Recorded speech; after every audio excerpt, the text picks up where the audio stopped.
How do you live really well here in the Dominican Republic? How can you take an existing business here to the next level to earn yourself income? Or how can you start a business here that scales? If you're curious about any of that stuff or been thinking about it, this is the episode of Grub with Gruber for you. On this show, I dish with amazing guests over amazing dishes, and today I had the flying CMO himself. You've seen him, Dan Kerchum, who sat down with me and went through strategy after strategy on not only how to build and scale business here in DR, but how to get into the real estate game here in DR and protect yourself from some of the stuff that could happen to you. I'm pumped that I got the drive down here to Punta Cana to this amazing spot, Don Pulpo. This has been open for just about a year, right across from Coco Town, a full-on seafood spot open from 9 a.m. to 11 p.m. You gotta come check this out. Or go on Uber Eats and get yourself delivery. Fair warning, this episode is about the luxury lifestyle here in the Dominican Republic. Come check it out.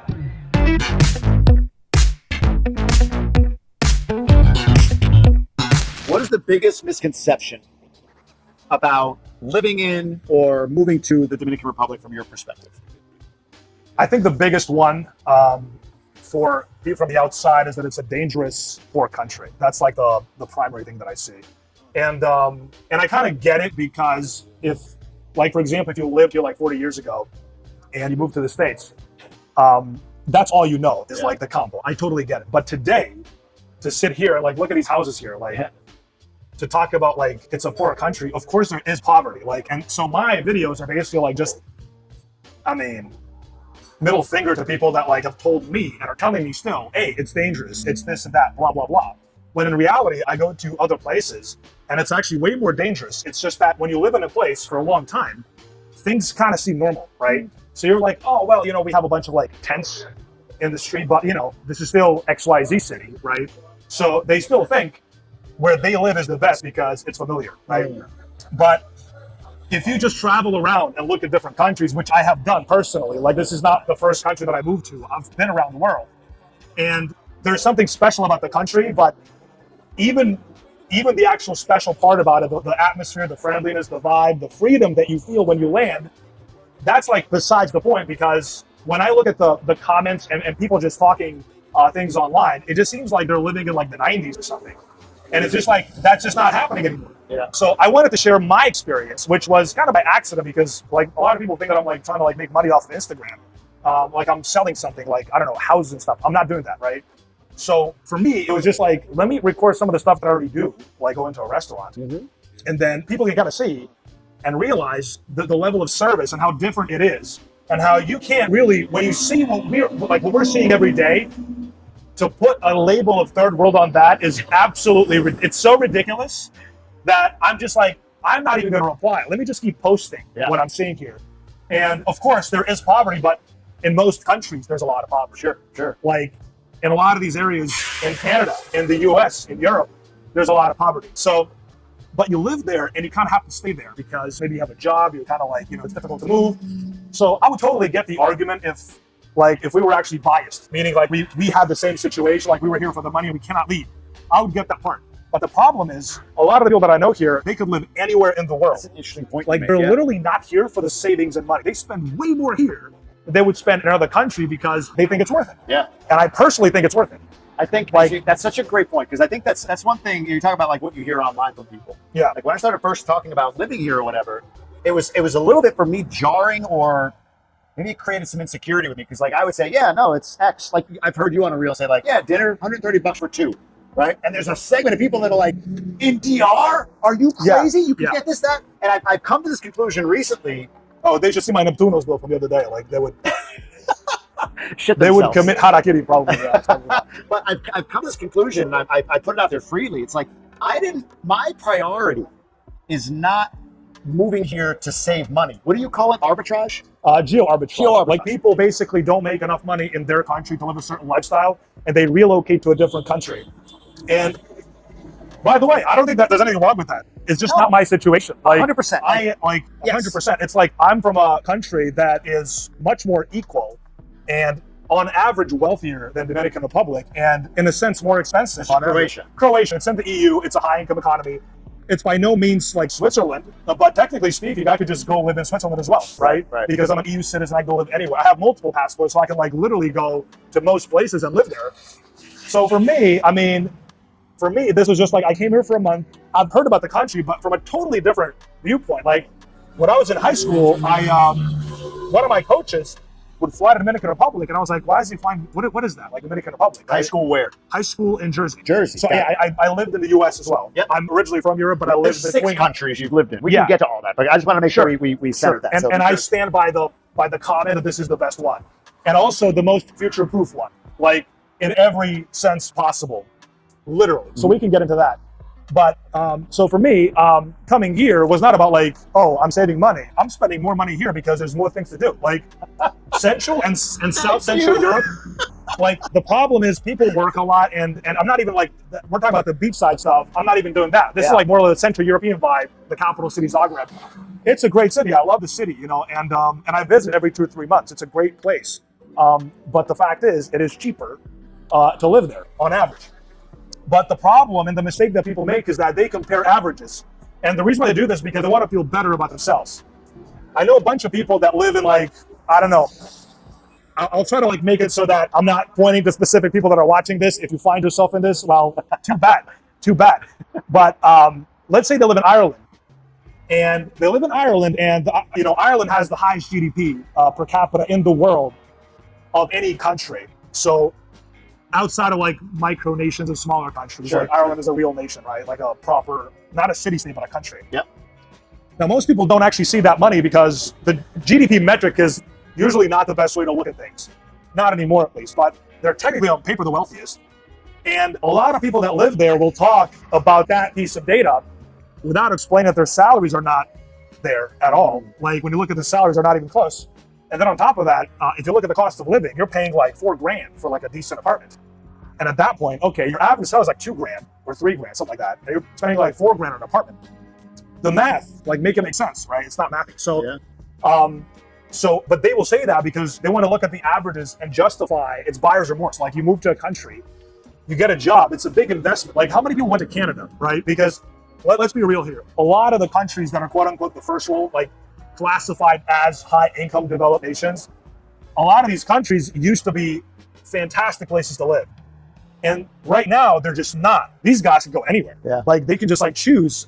Every country is going to let you come in if you're an investor, right? Dude, and here, to your point, like I know a guy, maybe you're watching, you know who you are, who sold a company in Florida. He's what's the word? He is a proud American. Right. He's actually originally from Peru, but like as a baby moved to the United States, built a company, sold it for a big exit. Where did he move? Right here.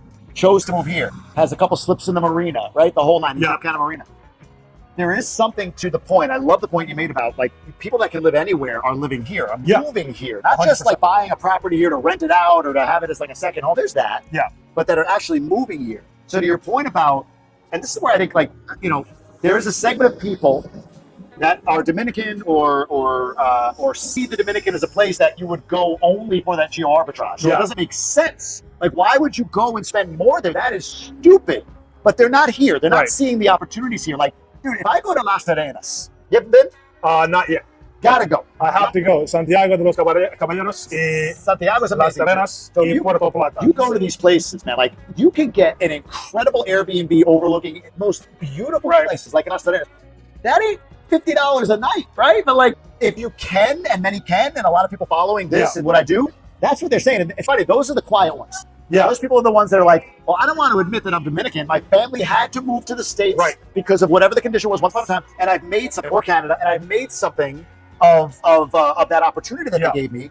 But now, like, I'm seeing the decline around me that doesn't align with my values, and down there I could live, and people that ask me, and I see some people like, Jamie, I don't know how you can live for less than $10,000 a month out there with a family. I'm like, I get that. But to say it, whew, you're going to get backlash. I can see the comments below this video. I can see it.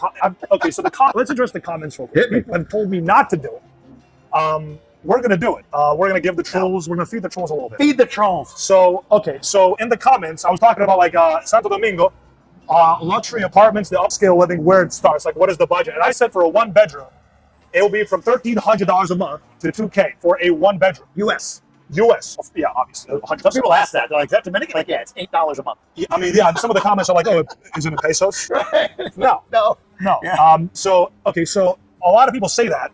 And then in the comments, they're going to say something like, oh, I live in New York for that amount of money. Okay, please, somebody tell me, what kind of an apartment can you get in New York City for $1,300 a month? I'll tell you no kind of apartment. You cannot get an apartment, okay? So we're talking about luxury apartments here, and these guys are coming in saying, oh, you're paying New York prices. No, I'm not. So there is that level of it where you will still get a better value. It's kind of like Malaysia, right? Kuala Lumpur, right? It's more expensive than, I don't know, like Philippines, but it's a luxury place. You can have a luxury upscale lifestyle, right? So the thing about this is that people write the comments from a perspective of the only reason to move there is to save the money, because in their life, they're just projecting. Yeah. They're just trying to save money and conserve. They want to conserve money. People that are entrepreneurs and business owners, they know they can always make more money. They just see opportunities in different places. Here's the biggest thing that you mentioned that I want to mention before I forget. Yeah. Because, I mean, we can go into many different directions with the combo, right? But talk about Airbnbs and real estate, right? So think about it this way. When you buy a house in America, or maybe not the best example because there is like some appreciation, like potentially if you're going to invest in 100 or houses or apartment buildings, there's something to be said about that. But any developed nation that is already developed, right? When the value of a house increases, people believe they got wealthier. Sure. But they never factor in how much less the money's worth. So if like people will say like, oh yeah, the house, you know, my house is like 1.5 million now, but I bought it for like 500K. Okay, but you bought it in 2004, and in 2004, $500,000 was what is 1.5 today. Right. So if you're looking at the basket of things you would buy, and including real estate, because if you're wealthy, where are you going to put your money besides that? Unless you're a business and you can buy businesses, which is usually a better investment. But you basically, the currency loses some value. And then you're saying, oh, but I have more of the currency now because of the house. Okay, but that's a developed country because most of the increase, if people actually do the math, if they're actually honest about this, when you factor in HOA fees, property taxes, the fact that you never even own it, right? That you have to pay it. And not all countries have that, by the way. Yeah.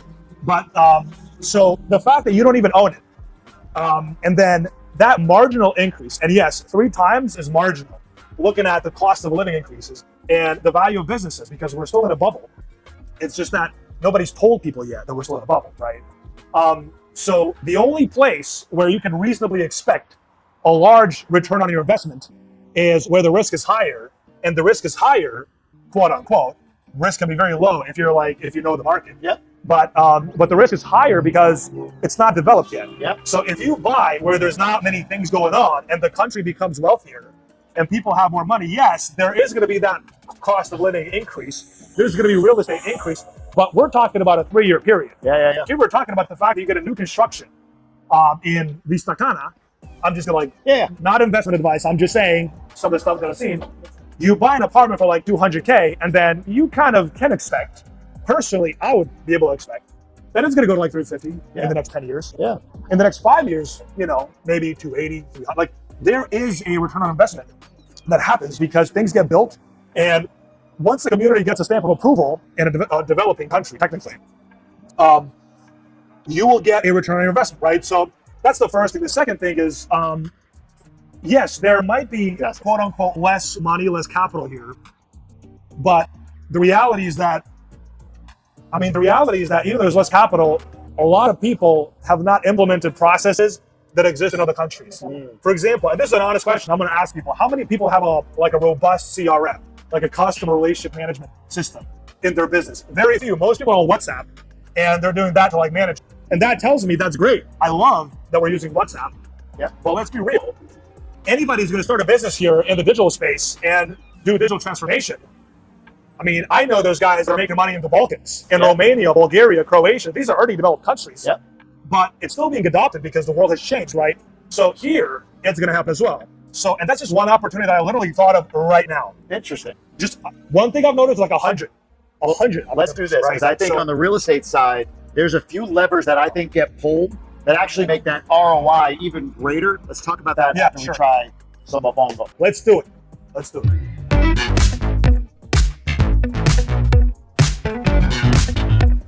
24-hour fast just for this podcast. Seriously? 100%. You haven't eaten in 24 hours? Yes. That is accurate. Oh. Sometimes I do it for like 60 hours. I try to do 72 hours. I could not do just water. Sparkling water. Yeah. But sparkling water is kind of No bone broth or beef broth? Nope, or but I do broth? drink coffee. Drinking coffee. Yes. All right, let's grab one. Grab one, I'll grab one. I think that's how we do it, right? Actually, first time trying this, to be honest with you. You've never had mofongo? Actually, I had mofongo in in a place in Malecon. I had one, but it was like a long time ago.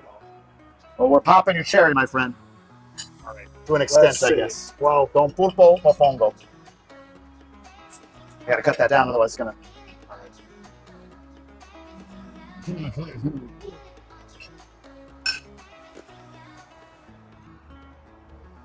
Bro, She asked whether or not we should have the cream. I think that makes it. Wow, that takes it to another level. That's really good, really good. that is incredible. So I'm implementing for the first time on this episode my rating system. Here's the rating system. You ready for it? It's scale of 1 to 10. No seven. No sevens. How did you know? Great minds think alike. Yeah. Holy crap! Exactly. That's exactly what I was Best way about to to say. filter out. I mean, I'm a data guy. The Yeah. best way to filter out is to remove the seven. Holy. We did not talk about that. That's No, exactly what I was we about to did say. not, Scale of 1 to 10. No sevens because the 6 is like a middle, and 8 is like I'm committed. 7 is just too easy. It's too easy and out. 7 is just like a safe middle, and people just say it for no reason. Ah, better than 7. Right. Also, one thing to notice is that all that is important. Oh, by the way, I'm protecting the sauce from the flies. Yes. That's how good the sauce We're is. outside. I wonder if you can hear the road. Like, No, we're you're not. Hey, you're not taking my mofongo, okay?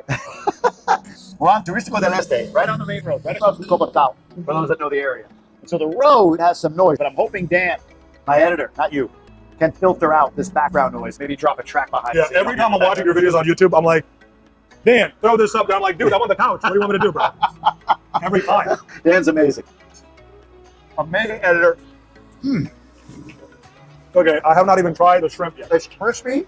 The mofongo with the sauce and then shrimp is. I mean, the shrimp is nice. And, all right, so I'm gonna give this my first. What do I give it? Like, is it just a number, or do I call it like gringos or calvitos or rubies? You're the marketing guy. Hold on. What's the number called? It's gonna be Gruberini. I told you to be fully authentic. Is that Italian? Estamos aquí en la República Dominicana. Jamie Gruberini. 100%. All right.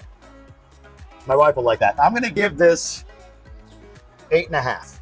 Oh, you have like decimals? I'm giving it an 8.5. Yeah. Do you have a number? You have one? You want to throw it in there? No sevens. Um, And by the way, be honest. People think that the restaurant paid me for this. I would actually give it a 9, but I wish it was more spicy. You'd like some spice. You want some hot sauce? No. I'm saying like with it. Like, With it. Got it. So you would like a little more kick. Yeah. I don't want to damage the. Oh, you don't shrimp. Damn it. All right. This is incredible. No, it's actually really good. Like, but here's the thing. On average, when you go to a restaurant in Dominican Republic, people ask me about like, can you recommend the restaurants? And a lot of people will be like, hey, tell me the best restaurant. I'm like, yeah, but I eat at the best restaurant, so then there's not going to be any space, right? So I have to protect my secrets, okay? I'm just kidding. I do tell people, if you ask me, I'll tell you. So the point is that no matter what place you go to, generally speaking, the food is like extraordinary. I really enjoy the food scene in DR. Extraordinary. From Like, places like this, which are more like local, like workers come here for lunch kind of thing, all the way up more through casual, yeah. More, casual. yeah. all the way up relaxed. through the toros and the whatever that you go to, mosquitoes. I really enjoy the food scene here. I'll be honest with that. I was gonna say, on real estate, it's interesting. So to your point about return, I agree completely. And there are a few levers that get pulled that will increase real estate. In fact, I just recorded a video on this. Oh, hello. That's okay. How's the Mofongo? Amazing. Yes. We're Amazing. just completed the rating system. It's Yes. confidential, Yes. But, Confidential rating system, but it was a good rating. but it was a very high rating. Yes. It's incredible. It's incredible. Yeah, Thank very you. good. We have something that makes a difference with our Mofongo. You know, the Mofongo has pork, like little pieces of pork, Yeah. right? But we don't do that because we try to do everything like healthy. So our Mofongo doesn't have pork. Very And good. That's something No, that it's excellent. makes the difference. Great flavoring, the Perfect. whole nine, and the shrimp was really good as well. Okay, enjoy because the next dishes are coming out. Got it. We're ready. So Eric just showed up, everybody. You may have heard me talk to Eric in the background. Eric was in Punta Cana. It's about 15 minutes from here. That was an hour and a half ago. Did you walk? Yeah, it was great. We are in the program. He forgot English. He forgot English already. All right, so real estate. Welcome, Eric. Real estate. You're about to say that supermarkets increase the value of it. Well, yes, markets increase value, but there's other things here. So, like, I don't know if you know this. So, Jamaica is, I don't know, a percentage less as far as the economy, size of the economy, and abundance of the economy than the Dominican Republic. Yeah. The Dominican Republic, per GDP, GDP per capita, anything you look at, Right. Dominican Republic has a stronger economy than Jamaica. But Jamaica's price of homes is 28% higher than per square foot, like per square meter, I should say, than Dominican Republic's. Right. Why do you think that is? I can tell you why, but I want you to guess. Well, I can give you like multiple reasons why. First of all, I've never looked into Jamaica, so these are all my guesses, but I could just go off of logic.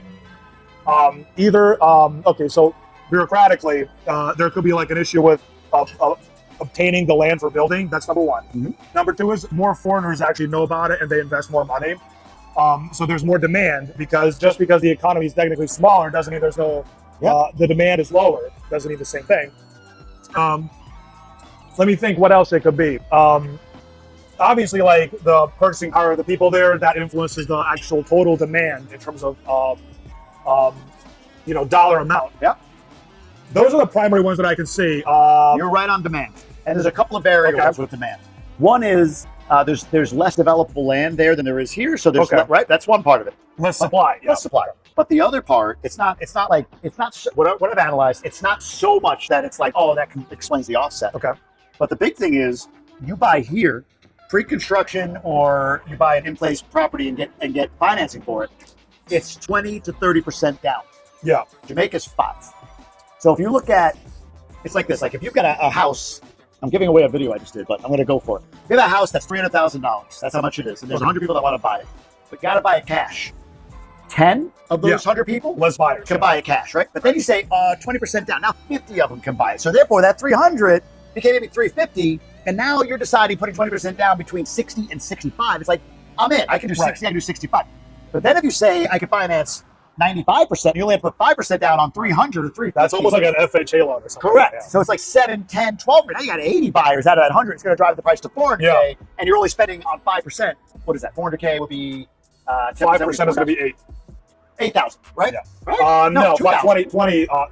5% is 20,000. A 400K is 20K. would be 40,000, 20,000. 20, Correct. yeah. Wow, math, whatever. Well, But you get the Smirnoffs. I don't think I kicked in yet.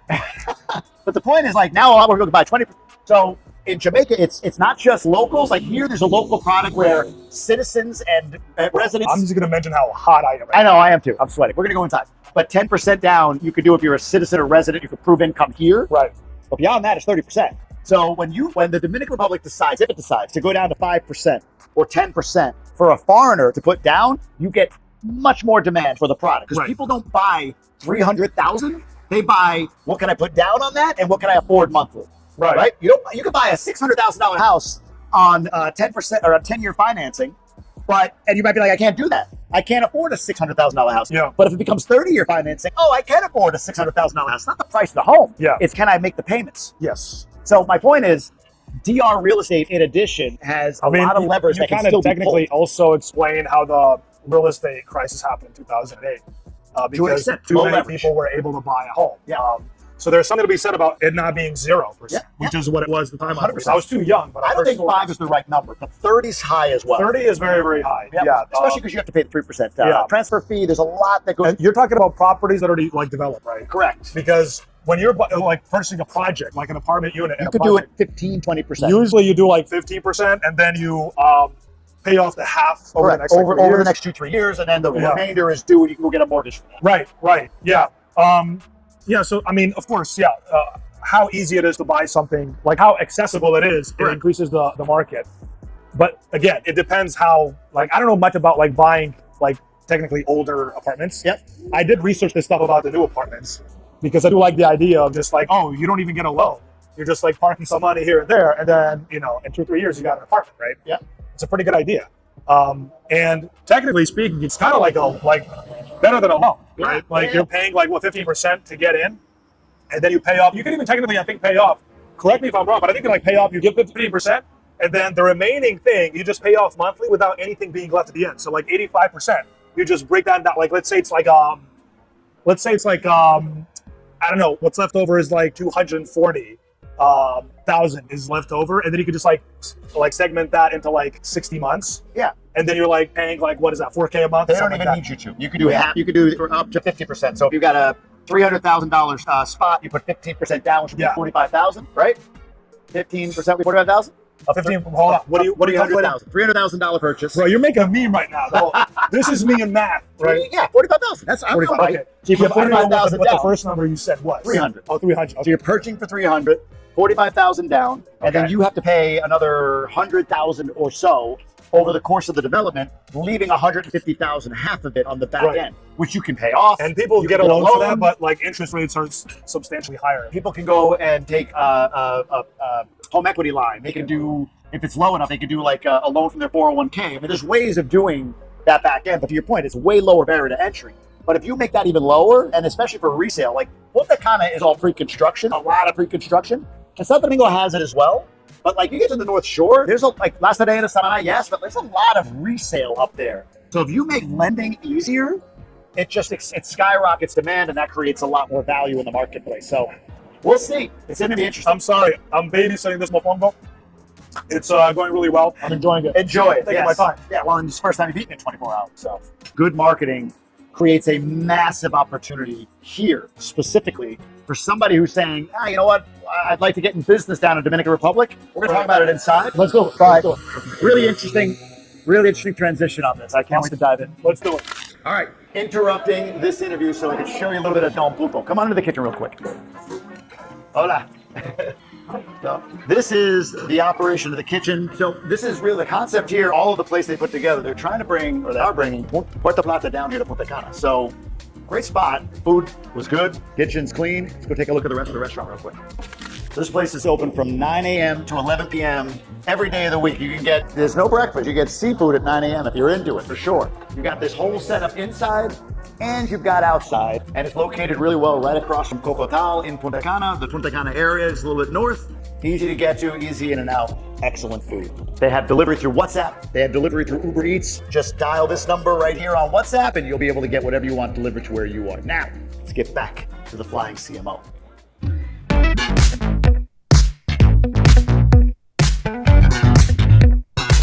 All right. That's one. You know, it's funny. This is one of those things I had not eaten before a previous rub with Gruber. You remember that? But this is yours, right? This is mine. Yeah, yes. because I would not order that. I got the other one. 100%. You got the other one. Yes. So I'm going to dig into this while we're waiting on yours. Do it. While we're waiting on yours. Don't let the man stop you. No, I will not. Nah, you're good. I will not. I more want to move it along for these folks. They don't want You to. already broke the fast. We're good. Oh my goodness. Look at this. All right. Oh yes. I don't see bones in here though. You would have been all right. See? I don't like the idea of a fish that has not been properly cleaned. Yeah. Properly who? Cleaned out? It needs to be like manually cleaned That's out. your thing? Yeah, 100%. Oh, you are high end.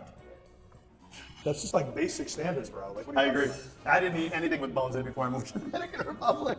Even chicken. That's American privilege. about? Okay, chicken without bones is a little bit too much. That's like I'm high end. I'm chicken without bones. Oh, you like what do you like the what is it called? like nuggets. boneless I thighs. need some nuggets. Bro. No, like boneless Boneless thighs, boneless thighs. breast. You know? Yeah, no, I get it. I like my I steak with a appreciate it. bone. I respect it. 100%. I like my steak with a bone in it, but that's about it. Oh, me too. Yeah. All right, I'm gonna get this a rating. Then I gotta get yours on the. There's a sauce on there. I almost spit it all over the place. Not a sauce, like a seasoning on it. That's really good. It's fried. Anything is gonna have that element of like. Yeah. It can't not be good if it's fried to begin with. You know what I mean? agree. It's like fried is always gonna give you like. I agree. Fried should give you a 5 out of the gate, right? But then the seasoning, the flavoring, and the moisture of this fish. Let's see now. What are we calling these? Gruberinis? Gruberini. Gruberinis. There you go. I'm gonna give this. It's kind of like Dantini, but it's in Punta Cana. Oh, I'm gonna go 8. I'm gonna give it an 8. No 7s. It's No an 8. sevens. Okay. It's an 8? Yep. It's a step down from that Mofongo. The Mofongo is really good. All right. I'm gonna have a tostone, then we're gonna dive in. Can't go wrong with tostones. All right, first of all, Not even gonna rate these. How is it? Oh, give us a rating. Where's the breakdown? I'm gonna give this an 8. An 8. Let's hear it. What's the breakdown?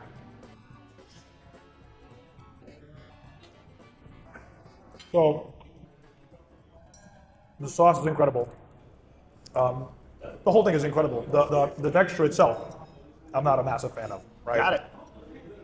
Is that a too you soft. thing or is it the fish? It's more the meat. It's more a meat thing because it's too like it's a little bit like soft and it's not I think, look, our last course, I'm really curious, because that's going to be a texture thing for me. Little tease. Our last course, they were like, oh, you're going to love it, you're going to love it. I'm like, but it's this thing. It's this animal. I don't know if I'm going to like that. We shall see. So it might be really good, but I'm going to struggle with a high rating, I think, because of what it is. All right.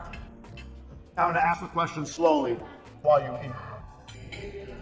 But in this segment, for everybody watching, what I've asked him to do as a marketing guy, as a marketing genius, is I want him to give it away for you. And the give it away is this. I have seen and noticed that like marketing here in DR as a business is like, in many cases, not all, and I'll give credit, Jellyfish, where I did a Grub with Gruber before, they get marketing. Oh, do they get marketing, in my opinion. Yeah. But there's so many places that I see here that value something as simple as, does it look really good? Production quality. Like that's the value, not the value of what the production or the content or the copy or whatever provides to the bottom line. Like I've just noticed that. So I see, this is me, as more of like a content creator guy, not a marketer. I see somebody that's saying, hey, I want to move to DR, and I'm thinking about this business or that business, whatever the business might be. And you can pick one if you want to take this example, whatever you want to do. But if I'm sitting in the United States, Canada, Europe, I'm a Dominican, and I'm thinking I want to move back, I don't have a source of income. I've heard this bald white dude say, hey, look, the best sources of income are either to own something here as a business, sell something, or work remotely. Those are the best sources of income. Getting a job here is very difficult to find something that pays what you would expect to be paid. Okay. So if I'm going to move here and start a business, and I've got it on my mind, I'm watching this right now, what is it that they can do as a business owner, and give an example, whatever you want to do, to outmarket what I believe would be 90% of the other businesses in this country, in this area?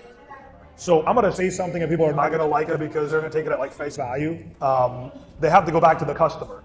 Like I said, a lot of people think they know the customer. They do things they want to do that feel good. Like having a high quality production video of your restaurant, which, case can be made that I'm not talking about restaurants specifically, but any type of business.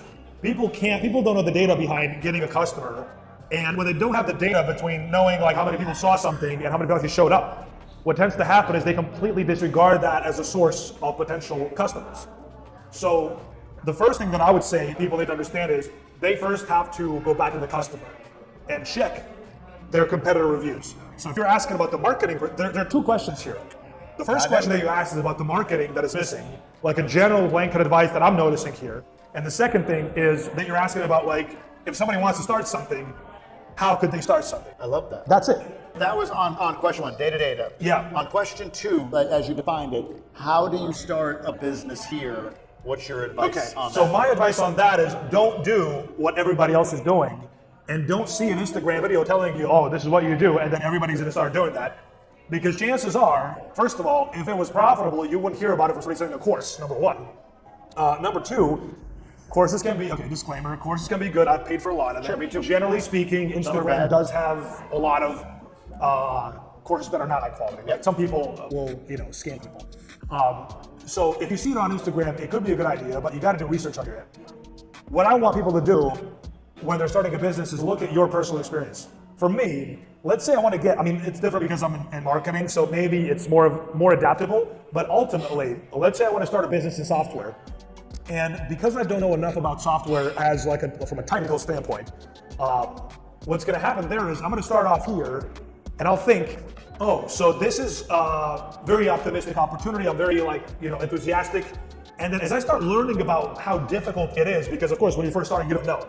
Real quick, I want to make this really, really practical because I'm thinking about people moving here and software. So an example of that might be let's do this one. This is one that comes to my mind. I want to create an app that's specific to the Dominican Republic for grocery delivery service, Okay. which doesn't exist in Punta Cana. I'm sure it does in Santo Domingo, but like as an example, take what you were about to say and filter through that. Is that doable? Okay, so here's why it's not doable. Because I'm literally saying to people not to do that.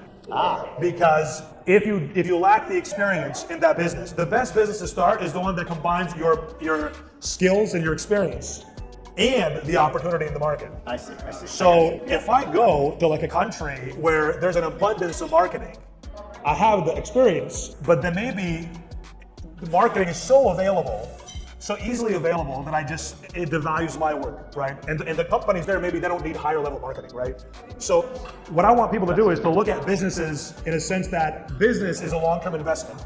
You're spending your time, you will never get it back. Try to do it right. What is your background? If you have no background in software, it's technically possible to sell a software. Yeah. Who's gonna build it? Once you start having glitches in the app, and the app starts, you have hosting issues, you have errors, glitches, all this stuff, maybe somebody's trying to hack you because somebody else thought of starting it, but they do have a team of developers and you don't.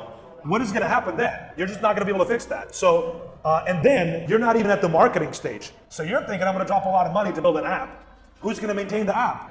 Because if a developer builds an app, presumably that developer is gonna maintain the app, because if you bring on a new developer to maintain the app, they might not understand other people's code. Yeah. Because people write code the way they write code. Yeah. So that's why I'm very careful to say that you should do something like specific. You need to look at your experience, okay? You need to understand where can you bring the value. And if you don't have a specific skill set for software, yeah, you can find a software person. Sure. Maybe you can find the capital. Yeah. It makes sense, okay?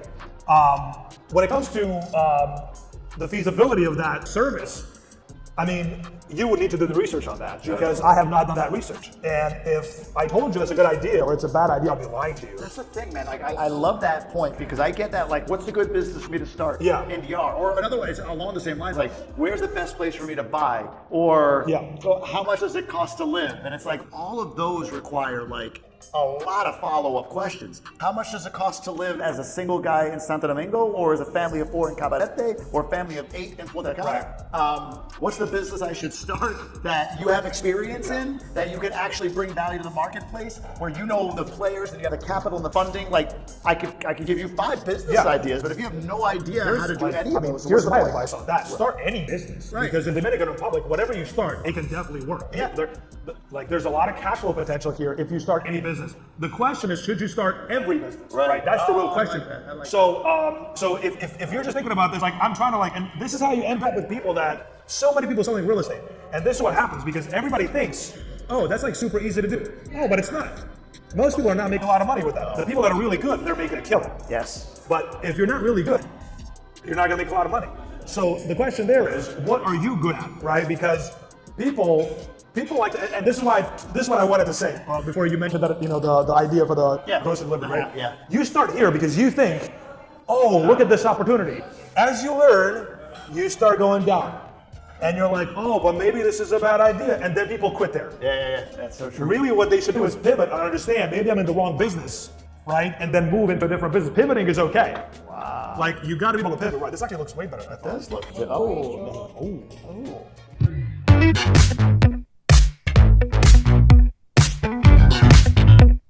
So do we put this on the board? Let's pivot to this meal. Yeah? How do you know, Mr. Late Guy? Have you had this? Yes, of course. Yeah? The worst part is he was late once, and I was gonna follow him for the rest of his Oh, life. yeah, I'm always the late one, by the way. Like, I'm on Dominican time. Eric, a Dominican, is always on time early. He's like, Jamie, I'm here. He'll text me. I'm like, yeah, I'm on my way. And I'll make something up. Like, I got stuck in traffic. Can you tell me what we're actually consuming right now? But today he was late. So it's gonna follow him forever. All right, what is in this right now? That's gonna be the conch. Conch? Yeah, that's what we're talking about. Alright, this is 2 pieces. Alright. So we put this on the bread? Yeah, you have. If you want, you have. Oh. You can go straight to that. I'm gonna listen to Nikki, First time. not to Eric. The first time, right? First time. Okay. I'm gonna mix this up because there's some like No, liquid. meaning in Spanish, lambi. Lambi, see, now, come on, you're late to the game. I already knew it was lambi. Alright, let's try this. It's very healthy. That's very healthy. This is very good. Alright, hold on, you cannot give a rating before the host gives a rating. The host needs to give the first rating. Hold on. Gruberini. Gruberini. I'll tell you, I cannot hold it in. 10 Gruberinis. Disculpe. 10 Gruberinis. Wow.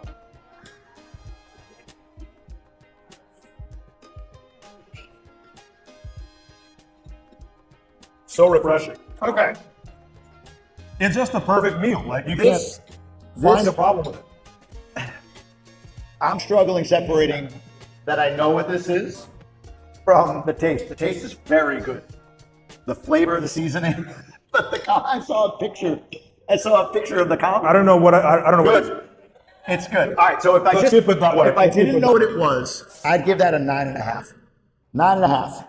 Nothing's a 10 in my life. I don't believe in anything being a 10. Everything could be a little better. That's really tasty. Really tasty. But because I know what it is and saw a picture of it alive, 3. The idea of what I just ate bothers me so much, but the taste is so. This is worse than saying Gavada. What are you doing, bro? I'll come along, because like honestly, ceviche was like that for me in the beginning. Like I didn't love seafood. Like years ago, my wife really got me into it. So like ceviche, the first time I was like, all right, I'll admit that tastes good, but like what's in it is bothering me. Kind of the same thing. That's really tasty. Really tasty. So very good. Very good. Yeah. I'm just bothered by the animal. I saw pictures of it. I don't know what he's talking about. Good. Good. Be ignorant on this. I can show you. Ignorance is bliss. Don't show me. Very fresh. What did you say? What were the words you used? What? Did you use a word for this? A word. A word like fresh or Fresh, yeah. Is it the word? Very fresh, yeah. Refreshing, yeah. That is very good. All right, let's do this. Since we're on the final segment of this interview, I want to dive into some of the real estate stuff, because we were sharing stories, war stories about renting, dealing with the real estate industry here in DR.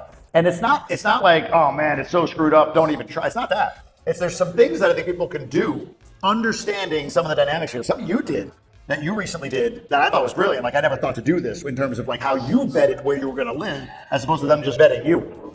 Yeah. But for you, let's start with that. So with real estate, what has been one of the biggest pain points, you can tell any story, you can tell the story about this landlord if you want, but yeah. What's been one of the biggest challenges real estate-wise for you being in country? Well, I don't know how careful you are. Marketing guy. He's always worried, like, well, how does this market? How does this?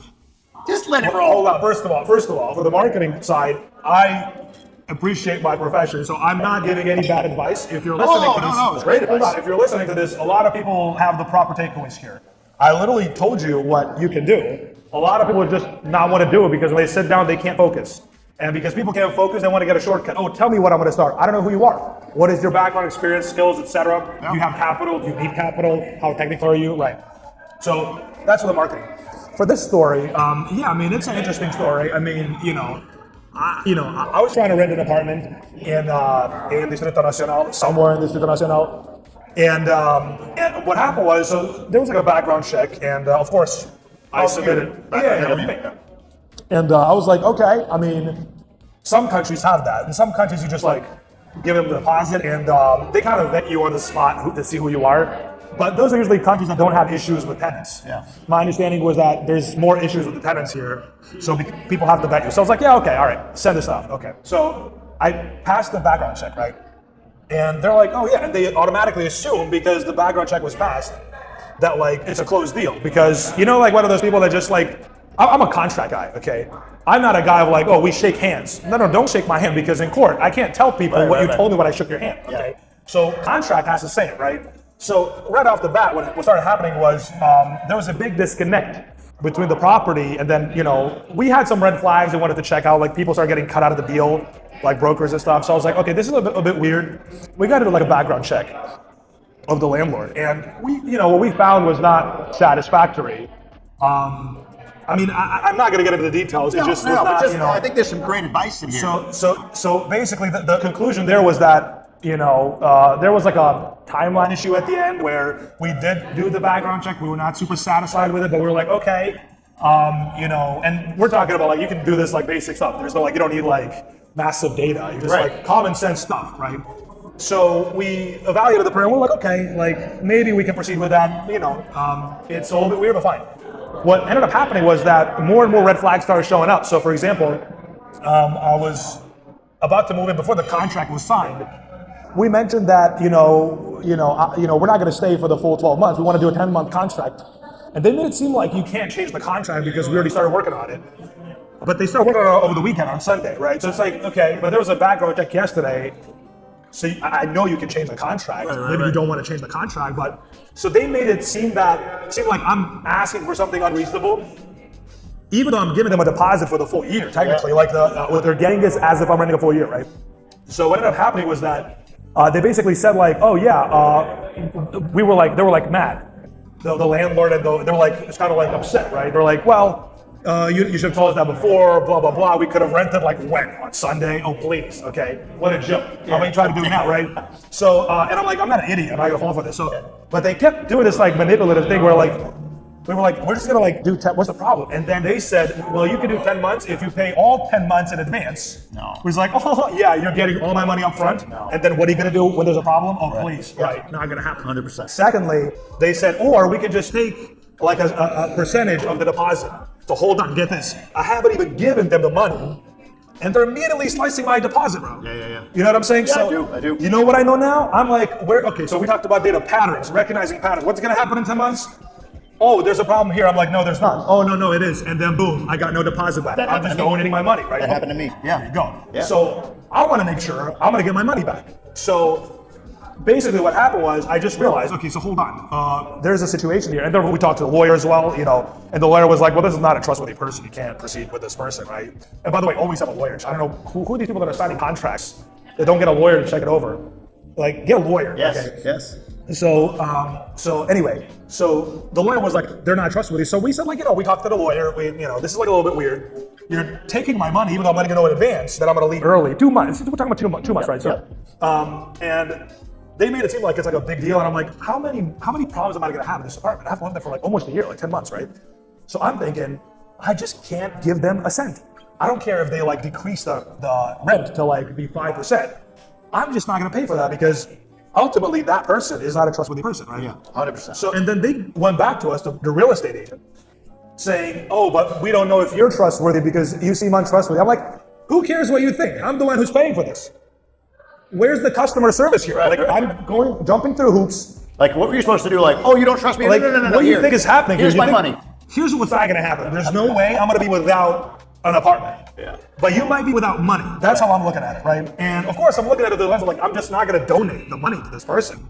And then what if there's a problem they need to fix? I'm seeing people, and the key point here is, you gotta vet the landlord. 100%. And here's why. I've seen people that buy these expensive apartments and they don't have enough money.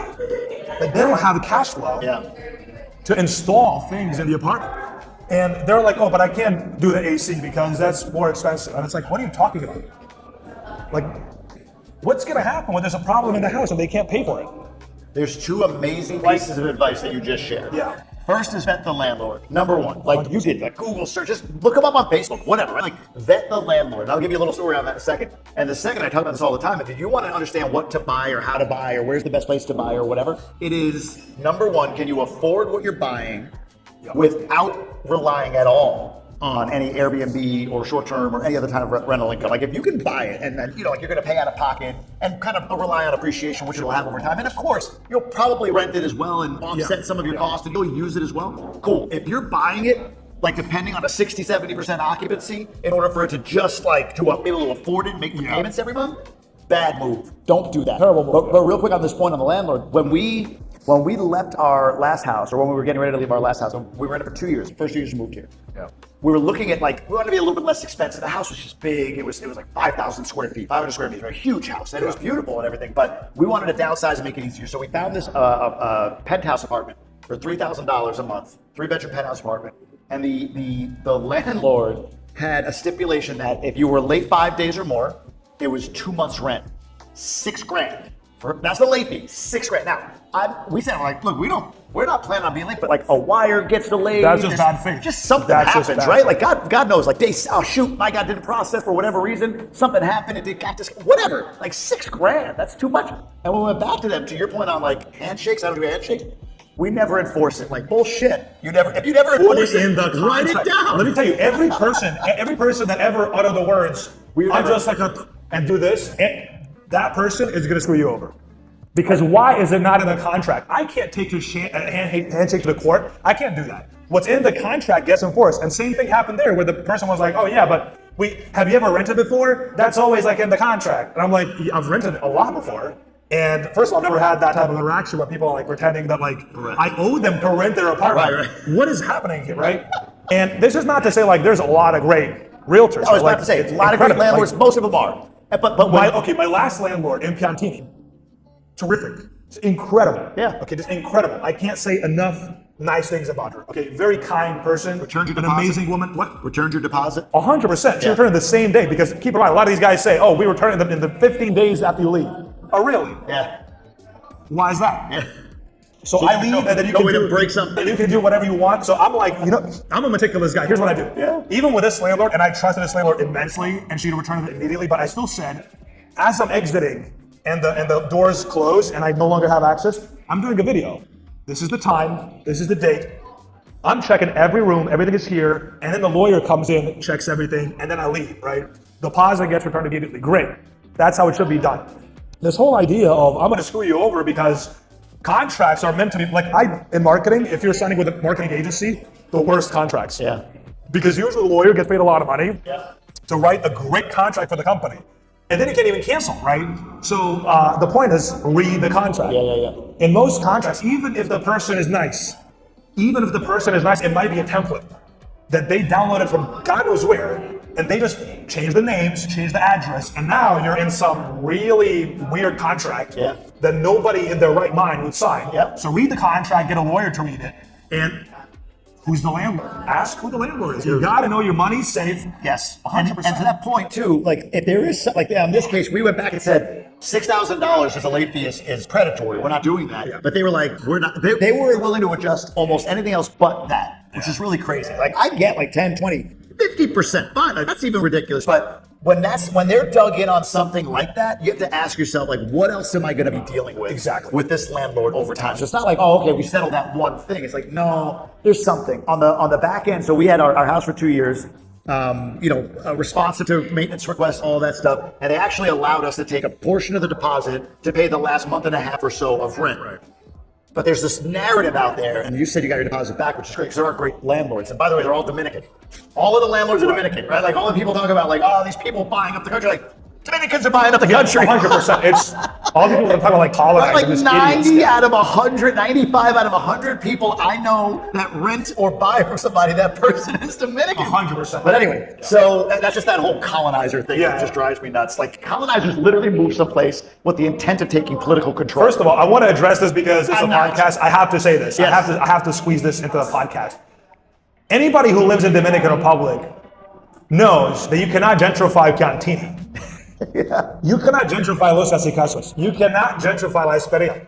What are people talking about here? Yeah. If you live in the country, if you're in Distrito Nacional, It's already. everybody knows these are already wealthy areas. Money they areas. have been wealthy for a long time. It's mostly rich Dominicans buying property there. So if you're like call it whatever you want, a Western expat, whatever, immigrant, because they think like immigrant is like, they're like, oh, why do you think you're an expat? Because they don't understand that you're an expat in a community of other expats. Right. Technically, if you move here, you're an immigrant, right? Well, there's two definitions there, but go for it. So immigrant can be like a permanent person. It's that moved permanent. here. That's the Expat difference. yes. I'm moving. I don't know how long I'm going to be. Technically, even countries have like non-immigrant visa. Yes. Immigrant. They have different types of visas. But the point is the word expat, generally what people mean when they say that, why it gets such a bad name, is because usually people that are expats are not coming in just to participate in the workforce at the sort of like middle to lower middle class income. Right. So in Singapore, for example, they call people expats that are coming from America because America is a wealthy country. And if you're an expat, you're coming in with some benefits, different than if you're coming from a different country. For example, a lot of people are coming in from maybe from India,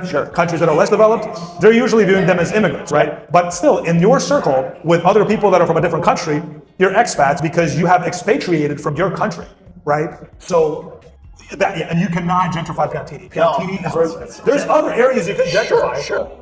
Not Piantini, not Los Casicascos. Yep. Ridiculous narrative. But yeah, go ahead. If you're in Punta Cana Village, like I moved to Punta Cana Village, people are like, "Oh, you're making it more expensive." I'm like, if I am, man. Like, I mean, there's some. I get the reasoning, I get the logic. Like, I moved into the spot that's already really friggin' expensive. Yeah. It'd be more expensive than I can afford at this point, as far as like just taking the money out. Unless I sell things, I'm not gonna be able to buy that. But yeah, so I was saying about the landlord predatory, be mindful of it. Oh, so when we left the house, that narrative about keeping the deposit, like we had that happen. Like the landlord, I was there the day that we moved out. There was a little bit left of the deposit. My wife was crazy meticulous, like about getting the house cleaned up. But they came in, I texted my wife because I was the only one in the house when they came in to look at it. I said, there's an energy here I don't like. And they were just, I think I told you, like, they pulled a drawer out and opened and turned it over instantly. Like, as soon as they walked in, they went to one drawer, pulled it out, and turned it over, like, oh, this is damaged. I'm like, that drawer? Like, yeah, yes, that's been like that. Like, that's how we took the house. But, like, why did you go right to that one drawer and turn it over? Like, in all of this 5,000 square foot house? Come on. Looking for a way to maintain the deposit. That's fine. We ended up saying, like, just keep it. That's fair enough. But if you take a recording of the entire apartment, when you move in, do that. People think this is like, I'm suspicious of people. No. My dad is a lawyer, and he always said, you got to get it in writing.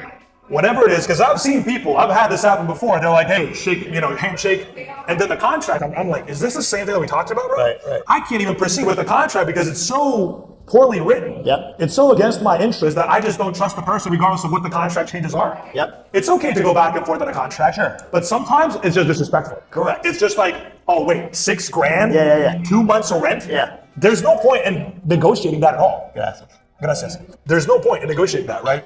Because you can never trust that person. Correct. So get it in writing. Yep. Make sure you take a video when you move in. Yeah, we didn't do that. That's great advice. Great a video. advice. Take We a should have. Because if we had and did, now that we know, and we didn't do it on our new house, we probably should. But now that we know exactly, it's like, you take that video timestamp, you can see the metadata. Yeah. We did it this day. Here it is. Here's everything. Now show me what you're talking about. That? Because what they do is inventory, right? Yeah. So if they're taking inventory, I'm also taking inventory, bro.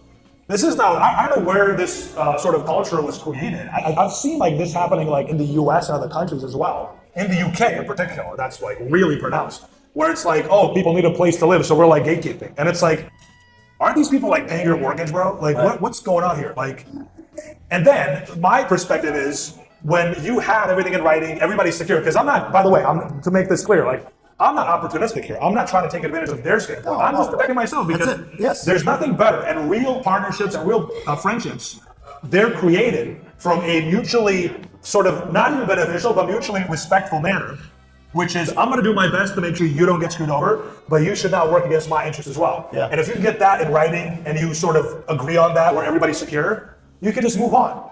And everybody's better off. There's two different audiences that watch this as you make that point. Some people are going to watch this, and to this point are going to be like, two gringos living high on a hog in a poor country that are complaining about this, that, and the other, whatever. And then there's a lot, the majority that are watching it are mostly Dominican, my audience mostly Dominican. And they're saying, yeah, okay, this is what I'm afraid of going back to the country. I've grown up in the United States or Canada, and these are the things I want to know. Like, I want to move back there because like all the things you guys talk about, the culture, the people, the amenities, the things you could do, all of that is amazing. But I keep hearing these horror stories about real estate and all of that. I want to know. That's why I was hesitant to mention that because it's really like an outlier because it's like, first of all, you're going to get that in different countries, including, the Western world, right? The first world, quote unquote. Yep. One thing that we did not talk about, which I'm actually sorry we did not get to, We're here. is the crime rate. Yeah. Because the crime rate thing is really fascinating to me. The fact that people are really like blowing up this narrative that you got to go to like a bad part of town and show that because most of my content is like Cantini, right? Yeah. And Los Casicascos, and I'll do some Zona Colonial and stuff like that. But generally speaking, it's the nicer areas of the city because I spend time there, so I live there. So of course I'm gonna be, that's I'm not gonna be your going, perspective, right? So it's my experience, and so when I see people that are basically saying something like, "Oh, go to like," and they name the areas, right?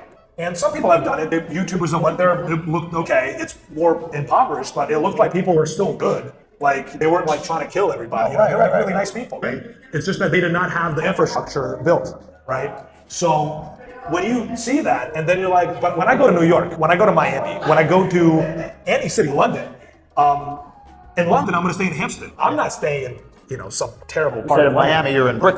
Yeah, Right. I'm not gonna spend time in like these, areas that are like really run down with crime because even people that live there only live there because they kind of have to, right? Right. So why would I go there to see that? Why wouldn't I go where it's better, in my opinion? Yeah, right, exactly. So, and as far as crime goes, I don't know, man. I have not seen in Los Casicascos and Piantini, so the two areas, right? Poligono Central, which is Piantini, Naco. You could also kind of include La Esperia in that, and then because it's geographically not there, but it's still upscale. Serrayes, Naco, those areas, right? And then you have Mirador Sur. Basically, I consider that area anything below Romulo Betancourt and above Anaconda Avenue, so Los Casicascos, Bellavista, Mirador Sur. Those areas. I struggle to find any issues in those areas. Right. And those are big areas. Yeah. But in Brickell, when I'm walking, and listen, I like Miami. I love Miami. Miami is a great city. But to pretend that it doesn't have crime, when I'm like walking out, like I'm literally like in Brickell, crossing the road, and there's a guy beating up a trash can, yelling a bunch of tents. And I also see reels because Instagram also was the perception because I've seen reels of like somebody from California coming to Miami and being like, oh, where are your homeless people? And I'm like, that's a reel? I've seen a bunch of homeless people in Miami. I don't know what you're talking about. I have too. There's a lot of homeless people, right? Yes. So the point is, like, there's crime in different places. Sure. Here, it's not random.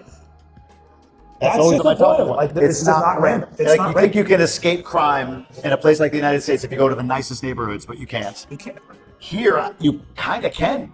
Like, you kind of can. Doesn't mean your cell phone might. Like, I literally, we were talking. This isn't a bad area by any stretch, but like my phone was outside. Oh yeah, we slept there For like 30 minutes or 20 minutes. I don't know. I've seen it for at least 10 minutes. Yeah, it was sitting outside for a while. Like, where's my phone? Oh shit, I left it outside. A bunch of people were out there at that point, right? So, and I'm not saying like you just throw caution to the wind and you don't protect it, whatever. But there is and my wife is part of this. There is a narrative that comes with experience here, growing up or whatever. And then it's like there's a bit of like if you have the ignorance of not having been here 10 plus years ago, right? Like I started coming 15 years, but it was like we'd come to the resort, we go to her family, it was very bubbled off, whatever, right? Yeah. But like coming down here to like actually live and exist, like when you get here, you're hearing these stories of don't have that, keep your phone out of your hand, this, that, and the other, and it happens. You drive on what is it? Happens in London. I don't know what people. All right, but what's the main road in Santo Domingo? 27 de Febrero, right? And I probably screwed that up completely. But like, yeah, you could have your phone. Somebody told me they had their phone taken out of their car, like they were, it was on their lap or whatever. Window open, somebody came and snatched their phone. I'm sure. I know it happens. But this idea that like today's Dominican is still like yesterday's Dominican, like I don't know, man. Like I'm becoming more and more confident in like standing up and saying like, no. Like I know too many people now that have just not had those experiences. And again, it's not saying there's no crime here, nobody ever gets taken advantage of, there's no No, it's not that at all. But there's this need for a narrative to exist that there's danger here. And to your point, the way people want to get you is like, go to Capatillo, go here, go there. It's like, I wouldn't go to the south side of Chicago. I wouldn't go to Oakland right now, right? There's neighborhoods in Miami I wouldn't go to. Like, I just wouldn't. I wouldn't go to the west side of Detroit or the east side of Detroit for that matter. So anyway, I just think that's a narrative I'm glad you brought up about crime. That's just like, man, like, and I get it. Like, if you're from here and you grew up here, I understand where that comes from. But there is a new reality right now where it's not what it was. Yeah. I'm going to say thank you to Don Pulpo for hosting us. Incredible spread. Great location. Come down, check it out when you're in Punta Cana. Just Google it. The location's right there and you'll know where exactly to go. Where can we learn more about you, my friend? Where's the best place to follow along? I know you got Instagram rolling. YouTube, you want to pump YouTube again? Let's do, let's do YouTube. We can do YouTube. Well, it's at flying.cmo on Instagram. Instagram, at flying.cmo. And you're probably going to be able to find YouTube from there. I'll link it in the bio so you can find the YouTube thing. That's probably the best way to do it. Yeah. I appreciate you doing this. 100%. It was awesome. Yeah.